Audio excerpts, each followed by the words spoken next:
Welcome, everybody.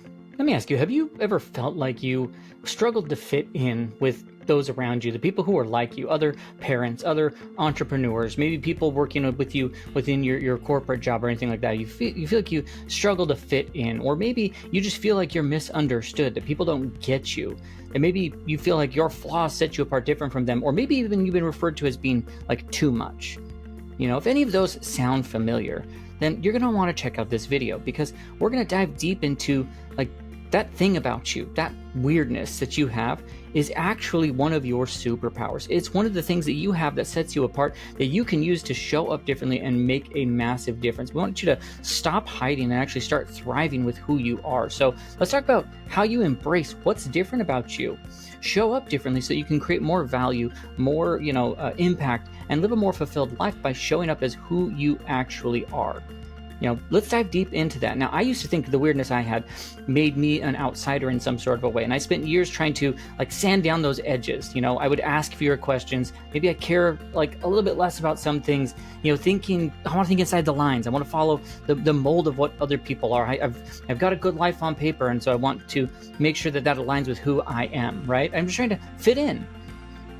I thought I could make myself more normal. I'd finally maybe feel more safe. Maybe I'd feel accepted. Maybe I'd feel seen and successful as a part of that. People would start to notice me different. But here's what happened to me, and you may have felt this before. I burned out from it, not from the workload, but from being in that performance mode, that exhausting performance mode of being someone that I wasn't. And for a long time, I just believed that fitting in was the price of belonging to where I was. That conformity meant safety. Authenticity was being the real me was too risky. And I thought that sensitivity in any sort of a way, showing any sort of emotions was a weakness. And so I hid those things. Maybe the way I show up as intense in certain things was too much. My curiosity being annoying, or maybe I've got unconventional ideas that are just not realistic to other people. There's all sorts of ways. And you may have felt some of those similar things, or maybe other ones, or a combination of them, maybe only one of them. But here's what I started to notice. It was really weird for me. The very traits that things I've been hiding behind, the flaws, the things that just people misunderstood about me, the things I've been hiding were actually, they were the very biggest wins I had in my life. My curiosity was the reason that I solved problems that others couldn't figure out. My depth was why people trusted the things that they didn't want to share to other people. My just really different thinking and very unconventional way of approaching things, was the one that tied. I died down really quiet, but it was the exact thing that made me stand out in work as I was trying to do things. That's when it hit me there's nothing broken. There's not failure because you're not good enough. I was actually failing at this sort of thing because I was trying to succeed as someone else. I was trying to play someone else's game. That wasn't me. When I stopped fighting my natural wiring, when I let my weirdness, my too much, become my just right, everything changed. Work stopped draining me. The relationships got more real. My impact just grew naturally, and for the first time in years, I felt like me. And so that's what this whole thing is going to be about today, how you can stop hiding your quirks and start using them as your greatest advantage to what you have around you. Now, I like to say this at the beginning of the video, totally forgot to say it. Welcome to the Giver Method channel. My name is Jake, so glad you're able to join me. If it's your first time, if you're back for another video, welcome back, glad you're here. Everything we talk about today is going to be grounded here in my book, The Giver Method. So that's why it's called The Giver Method channel. And I put a link in the description to go get it on Amazon, because right now it's on sale. You can get it for as little as $2 to $10, depending on what version you get. And so if you want to get yourself a copy, everything we talk about today is grounded in the principles from this, and is written for people like you and me. I'm a parent of 3, I'm an entrepreneur, and I've worked in that sea of cubicles before, so everything in here, the action items, the exercises, everything we talk about, and the things we'll talk about later are grounded in the fact that I know you can't just burn everything down and start from scratch, that you can't just go move to the woods and find yourself, that you have to be able to do these things in the life that you're already living. And so let's talk about how you can do that in being the authentic, weird version of you that you are as a part of that. So like I said, use the link in the description, go get yourself a copy. It'll change your life. Maybe there's someone in your life that needs it as well, to maybe get them a copy. Now, I'm going to cover some of the principles here. I'm going to talk about, tee up this concept and teach about what this is, to embrace, your weirdness, embrace the things that are so authentic about you. And then I'm going to dive into 4 very specific areas that you could actually go target, very hyper-specific areas. So if all you can do is watch the first part, then go ahead and watch the first part, and then you can part ways with us at that time. But I invite you to stick around for those 4 additional things, because I think they'll have a massive impact on your life. Now, if I ask you a question, like, have you ever felt, I don't know, if maybe you've been where I was, where you felt exhausted from that constantly being in that performance mode, trying to act like a version of you that other people are willing to accept? Or have you caught yourself thinking like, oh, I can't show that part of me, right? It's too much, it's too weird, it's too different, like people won't understand it. Or maybe you've been quietly following somebody else's playbook for success. You've been modeling after what they're showing, what their success reel looks like, but it feels totally unnatural to you. And you're wondering why you feel so tired, why you get into burnout and frustration and stress, or maybe why on paper things look great. You've checked the boxes, but you're just not where you want to be.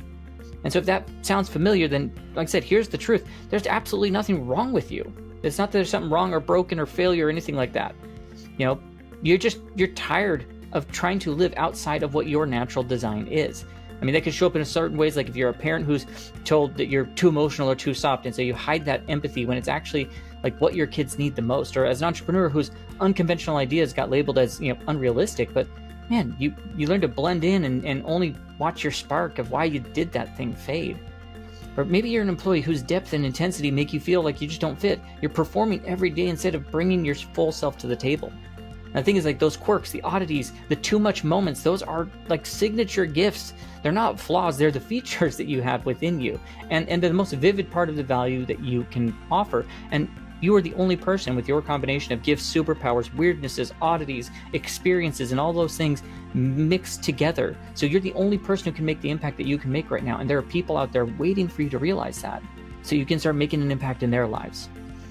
Now, the marketplace, it doesn't reward sameness. It rewards specificity. You're too emotional becomes like empathy that builds trust. You're too intense becomes passion that drives progress forward. You're being too curious becomes strategy that sees what others are missing. And so let's dive deep into that.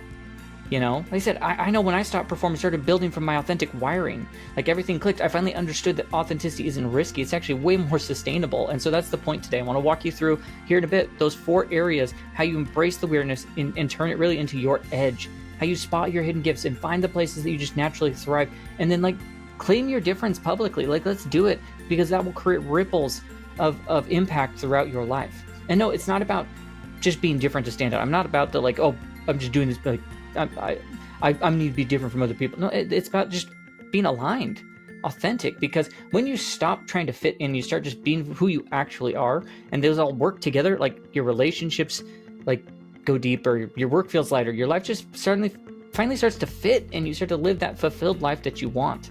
And when people actually embrace this sort of a thing, they start utilizing what's authentic about them and their gifts and superpowers, man, the universe finds ways to pay you back. It always does. And of course, along the way, if any of this connects with you, like I said, then that's where you want to go down in the description and comments and go get yourself a copy of the GIVER Method. It's on Amazon. You can also find us on social media. Go follow us on Facebook, TikTok, Instagram, LinkedIn under the handle of the GIVER Method. You can also check out thegivermethod.com. There's all sorts of things that we have there, free resources. We have a survival mode assessment. We have the newsletter, different things you can look at how we work together. But the whole framework of the GIVER Method is built around helping you uncover your gifts, that you've been conditioned to possibly hide, and how to use them with real purpose. Now, if you want help walking through that personally, then I've got a few one-on-one coaching positions, coaching spots open. Work with me one-on-one. Check out the link below that talks about coaching. If you lead a team, run a podcast, have an audience, stage, whatever, where this sort of a message would resonate with them, then let's talk about how we bring it to them using the link down below. It talks about speaking and podcasting. And of course, let's do all the YouTubey things. Go ahead and hit subscribe, tap that bell for notifications, like the video, hopefully, and comment if anything hits home for you along the way. And so with that, let's dive in. I've covered what the principle is, what the topic is, and hopefully now you can join me as we go through these 4 principles that are really going to help you to start reclaiming your weirdness and making you absolutely irreplaceable as a part of that. And so if we dive into the first one that I want to focus on, we got to turn your old criticisms into your the just right map. Okay, so this is how you flip that too much, the weirdness, the thing that you are in. How do we flip that list? How do we start to use that in a different way? Because if you've been labeled as that, we'll just say the too label, too sensitive, too intense, too detailed, too curious, too whatever. There's a good chance people are just noticing your wiring without understanding what it is. That too much list, what yours are, is a simple way to pull those labels out of the light and translate them into what they actually are. signs of what your strongest gifts and superpowers can be. And so the shift isn't like, we're not arguing with the feedback, we're decoding what the feedback is. That you care too much note, like that's commitment. You ask too many questions. Wow, that's curiosity. That's looking for clarity that others rely on. Once you start to see what those translations are, like the shame drops and it actually brings energy into those situations. So here's what I want you to do. You're going to block out 20-30 minutes. That's all, nothing crazy. And you're going to do like an actual inventory. Think about like, how do I systematically create this inventory that's going to take that criticism and transform it into more of a gift recognition. So, but you grab a piece of paper, put 3 columns on a page, label. The first one's going to be too much criticism. There's going to be underlying strength, and then like the proof it served, the proof it helped somebody. All right. So the criticism, like the exact words you've heard, who said it, when they said it, if you remember. The underlying strength is going to be like the clean translation, like this is what was there. And then the proof it served is like the one specific outcome, how it helped somebody. So column 1, let's talk too much criticism. Write down every time in your life that you've been told you're too something, too much, too curious, too, whatever. And be specific, include who said it and what was the context. Maybe a teacher said, hey, you asked too many questions in 4th grade. Maybe a manager said like, man, you care too much about the details. Maybe your parent like, hey, said you're too sensitive, when you get emotional. Maybe your coach said, man, you overthink things. Maybe you had a friend that was like, man, you're just way too intense right now. Or a colleague who said you're too idealistic about a project. But whatever they are, write them down. They can show up in so many ways. Don't minimize them or try to explain them or just trying to capture it. Most people are going to discover that there's like 10 to 20 recurring too much messages that they've like internalized over the years. And so the next thing, like I said, we talked about is like, what's the underlying strength? For each one of those that you come up with, what is the strength hiding behind them? Translate the criticism into the actual gifts. Like too sensitive is highly attuned emotionally, exceptional empathy, ability to read rooms and people. If you feel like you've got too many questions, well, gosh, you've got curiosity, commitment to understanding, maybe the ability to spot things that others miss. Had too much about the details. Cool, I've got high standards, I've got toughness, I've got thoroughness, I've got, catch errors that people overlook. Maybe too intense. Gosh, that's passion or commitment or the ability to bring your full energy to the things that matter.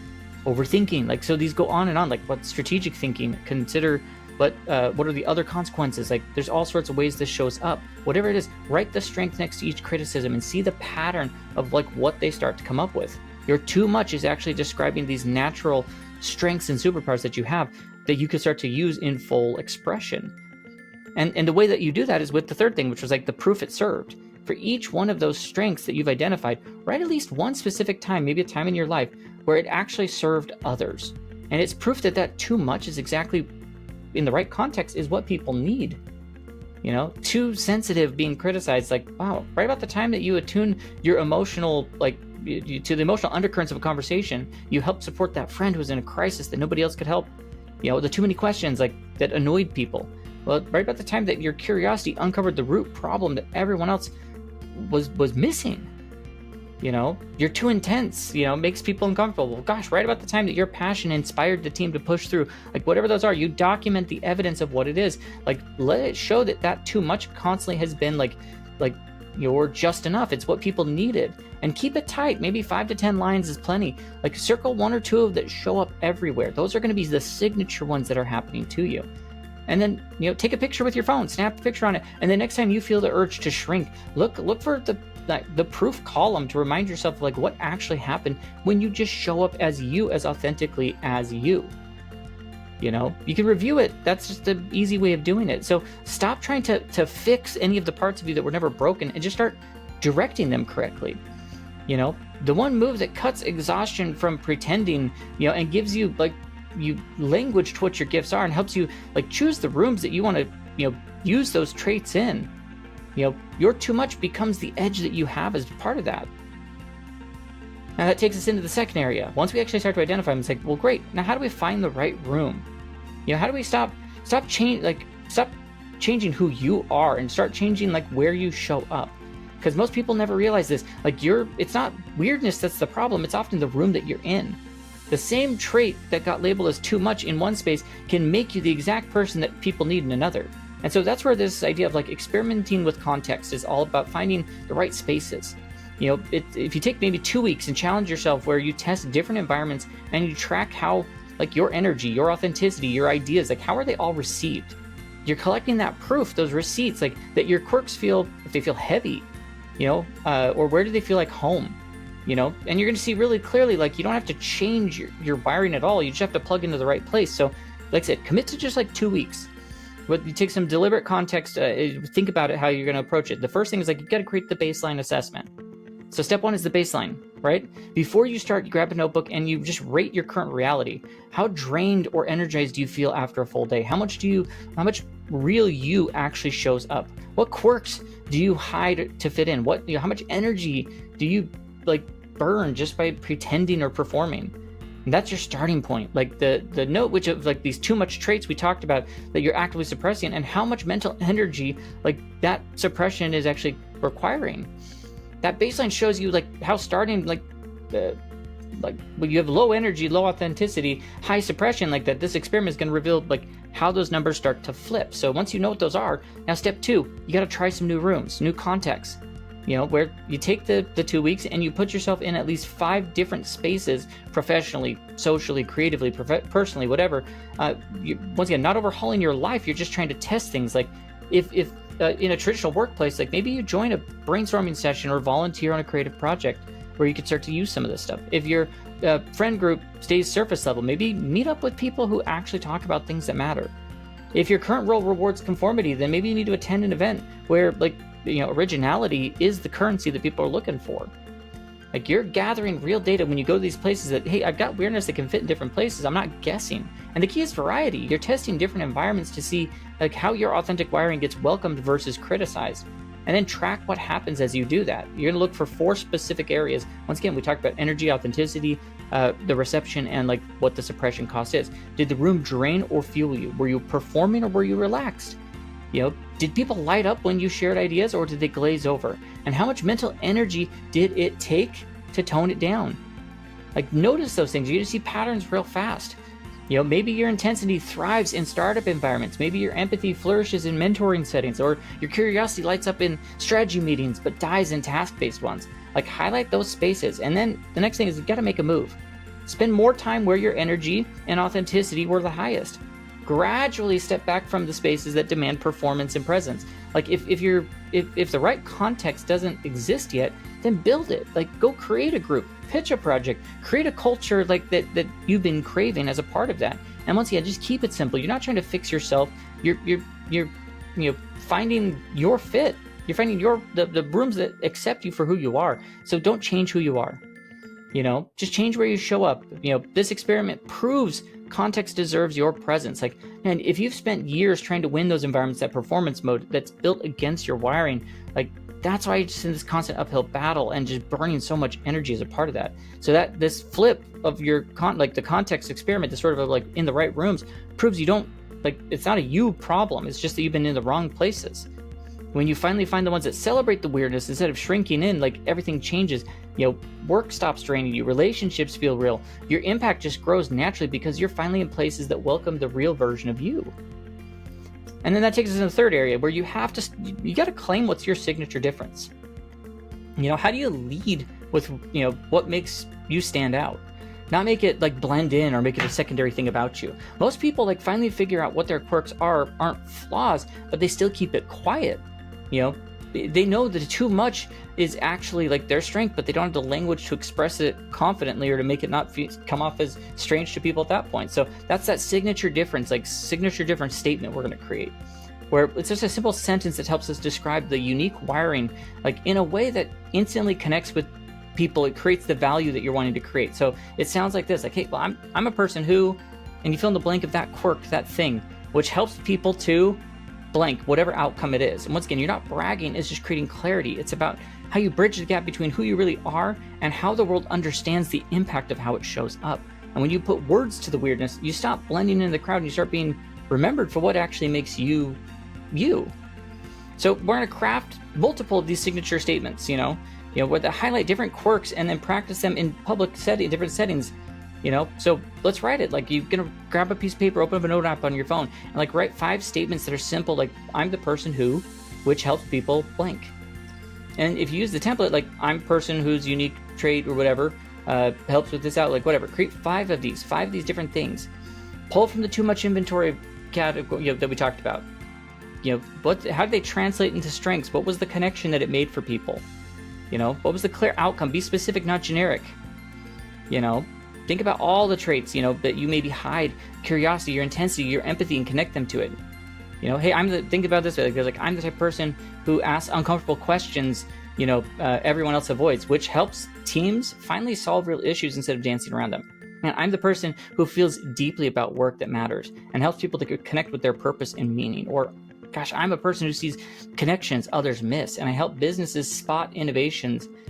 I'm a person who brings full energy to everything I care about, which helps teams push through things when things get hard. Like, think they're just simple examples. And then practice saying them out loud. It'll feel awkward at first. With a little bit of time speaking new languages, that's okay. You're just teaching yourself to speak from authenticity, not from apology. And so think of it this way, the first week of trying it out, maybe you read your statement out loud in the morning and you pay attention to which ones feel true, not forced. Maybe a week later, you share with maybe one trusted person and ask, like, hey, does that sound like me? How did that come off? In week 3, you use it in maybe a casual setting, maybe when someone asks you what you do. And then maybe a week later, you lead with it in publicly. It's in your bio, it's in a meeting, a social media event, like a client conversation, whatever. That's what happens is magic. The right people will lean in and the wrong ones fade away. You start attracting work, relationships, opportunities that feel tailored to your wiring. So then think about it this way. What happens when you're constantly doing this sort of a thing? You need to actually get out there more publicly. You're going to become more findable because people are looking for the exact thing that you can offer. You're going to be able to filter people out, like the misalignment that doesn't align to your wiring, push those away. You create permission for other people to show their weirdness at the same time. And you stop competing, because if you lead with what's so distinct to you, you're not competing with generic metrics or markets. You're the only option for people who need your specific wiring. And like I mentioned earlier, since you are the only person with your combination of gifts, superpowers, and experiences, you're the only person who can make the impact that you can make. So there are people who are waiting for your exact recipe to make the impact in their lives. If you track what happens, if you do that over a period of time, let's say 20 to 30 days, you're going to know, using that sort of signature language, most people who do that, they start to report hey, new opportunities are showing up that they never would have found. They find these things that just fit in such good ways. They feel more energized rather than drained, because they've finally been able to be themselves in public. And so it's just one thing to know what your weirdness is, your oddity, your quirk, the thing that you have is valuable. It's another one to live it. And so that's where these signature statements, give you a clear way to tell people who you are very loud, and when you stop trying to sound impressive, but you sound like you're real, that's when you become magnetic and have unshakable confidence. The world doesn't reward the sameness. It wants the clarity, and clarity starts right here by leading with what makes you different in that world. And that takes us into the 4th area I want to cover, which we talked about briefly, which is this ripple effect of realness. When you own your weirdness, you give people permission to do the same thing. Because so many of us miss that. We finally stop hiding who you are. It doesn't just change your life. It changes the atmosphere around you and gives others the ability to show up as the authentic version of themselves as well. It gives them a chance to breathe again. Your kids, they watch you stop apologizing for being who you are. Suddenly, they don't feel like they have to hide that sort of thing either. Your coworkers speak up with maybe unconventional ideas because they realize it's safe to do so. Your friends, your clients, your team, they all start showing up more as themselves simply because you went first. That's the ripple effect of your realness. When one person chooses authenticity over approval, it doesn't stop with them. It spreads. So think about it this way, how we would go do that. Intentionality, we're going to create this model expression in ways to create that permission for others. And so the first thing is you create visible modeling. You start by identifying who's watching you, your family, your coworkers, your community, whatever, people online. You're teaching through example, whether you're meant to or not. And then make deliberate choices to modeling how you embrace the weirdness in front of them. So the first thing, that authenticity out loud. Instead of keeping those quirks private, talk to people about them. Tell your kids about it. Let your team hear what it is. Whatever it is, when you own it out loud, you show others that being different isn't dangerous, it's allowed. And then now, second thing is go hand out the permission slips to others, where if you go beyond the example, you say it directly, hey, when someone apologizes for being too emotional, tell them, that's exactly one of your biggest strengths. When a colleague hesitates to share an idea, hey, I think you're seeing, something we're missing. What's on your mind? When your kid worries about standing out, remind them like the world doesn't need another copy. They need exactly what you're going to be bringing to the table. And that sort of a one sort of sentence validation to people might be the thing that helps them stop hiding who they are and really show up differently. And then third thing, once again, notice the ripple. Pay attention to it. If you pay attention to what happens, like maybe your kids start owning their creativity again. Maybe your teammate finally starts speaking up with a brilliant idea. Maybe someone tells you like, man, watching you be yourself made me feel like I could be that too. Write those down. They're living proof that your authenticity doesn't end with you. It multiplies. That weirdness, like once again, it's not just your superpower. It's the spark that lights up everyone around you, because when you stop performing, start showing up as your full self, man, you're going to create that space that others can. That's how cultures change. That's how kids grow confident, how workspaces become creative again. That's how you have the courage to create ripples that moves things along even after you've left the room. And so if we bring this all full circle, as we started with the idea that like there's these quirks and oddities, the too much things about you, like, they're actually these signature gifts that you have. They're not glitches in your design. They're the exact features that make you irreplaceable. There are people out there waiting for you to realize that. And if you've probably been burning yourself out trying to fit the molds that never were made for you. You follow people's playbooks. You're trying to look or sound or lead like they do, but that's actually what's draining you. The exhaustion doesn't come from working too hard. It becomes you're working against who you really are. You've been in that performance mode. And so if you start building from this authentic wiring instead of fighting it, everything changes. Work starts giving you energy back. Relationships feel easier as a part of that. And man, your impact that you're chasing, it starts to happen just naturally because you're creating from the most truest version of you. So whatever you do, start with something this week. Pick one of the things we talked about. Maybe it's the too much list. Maybe it's that context experiment. Maybe it's the signature statement, whatever. Like showing your quirks in public a little more. Start somewhere, just start small. Whatever it is, just start doing something today. Because whatever it is that you've been looking for, the change that you've been waiting for, it doesn't come from fixing your flaws. It comes from realizing that they were never flaws at all. The things that were criticized, like they are like celebrated in other places.